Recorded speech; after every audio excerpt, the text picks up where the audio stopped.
Never tell me the odds. Welcome to Consume the Canon.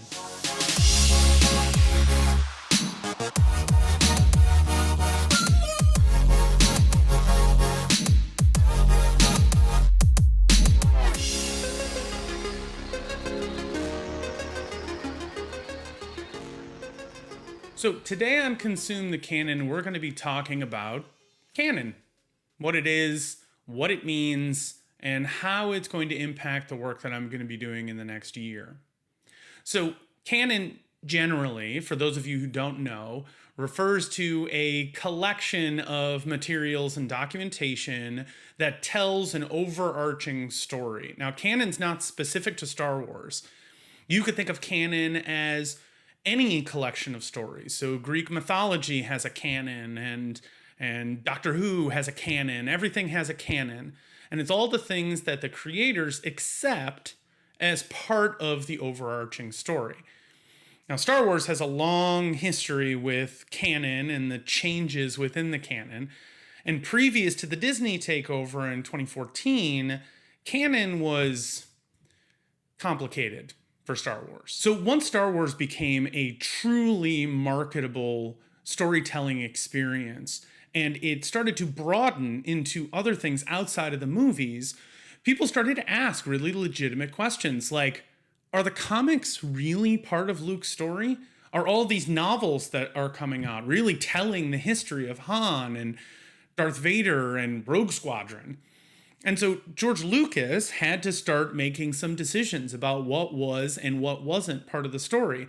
And initially, he had pretty strong and clear opinions about it. His thoughts were, everything that I'm telling is part of my story, and everything else is not. That is until 2004 in the creation of the Holocron. Now, this became a collection of all of the media that was released under the Star Wars brand, and it broke it down into what was and wasn't part of the canon. And those breakdowns all had a letter notation based on how deeply ingrained into the canon they were. The highest level was G canon. G canon referred to George Lucas canon.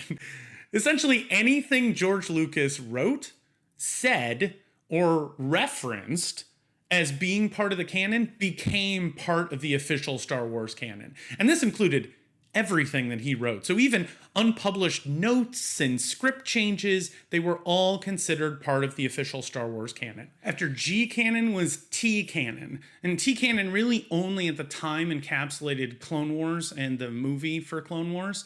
But now, of course, T canon would include things like Rebels and the Resistance series that's coming out later this year.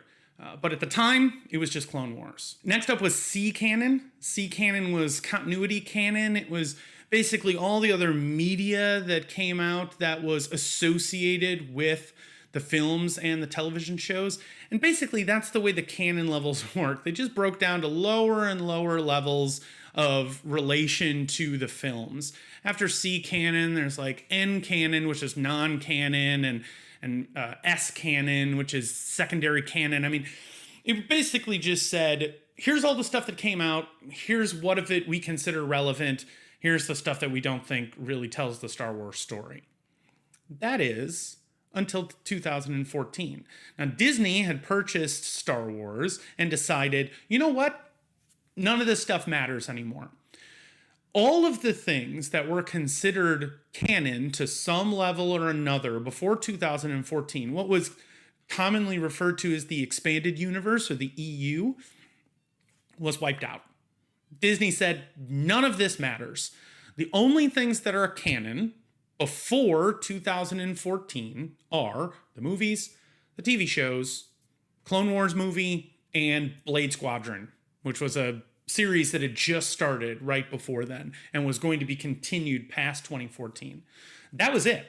4 years ago, that's all that was in canon. 10 things. Today, as of this recording, there are 850 pieces of media in the Star Wars canon.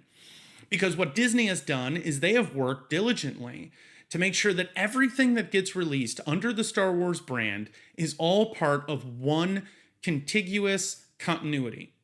Everything tells a story all within the same universe. And so there's no need for breaking it down by canon level and saying, well, this is canon sort of over here, and then this is canon sort of over there. Plus, there's no one person like George Lucas who can just decide that something is or isn't canon anymore. That's not the way it works. These things are planned out months, even years in advance, so that they can tell one continuous, overarching story about a galaxy far, far away. So that's what Star Wars canon is. Next time, we'll be talking about what's really in the canon. How many little bits and pieces are going to be included in the content that I'm going through next year. So, like, subscribe, share, all that cool stuff. Tell your friends. This has been Josh. Join us next time on Consume the Canon.